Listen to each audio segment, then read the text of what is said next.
is he wanting to accomplish? You know what John says? The reason the Son of God appeared, the purpose for the manifestation of the Son of God was to destroy something. Destroy the devil's works. What do we see in Pentecost?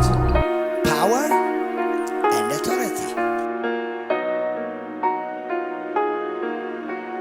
Jesus says, I have given you power and authority to cast out demons. You will have to go now in Jesus' name. We have been given the spirit of faith.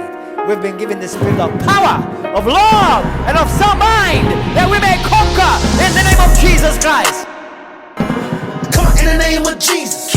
Come on, in the name of Jesus. Yo, come on, in the name of Jesus. Hey, come on, in the name of Jesus. I command you to come out. I command you to come out. You got no place in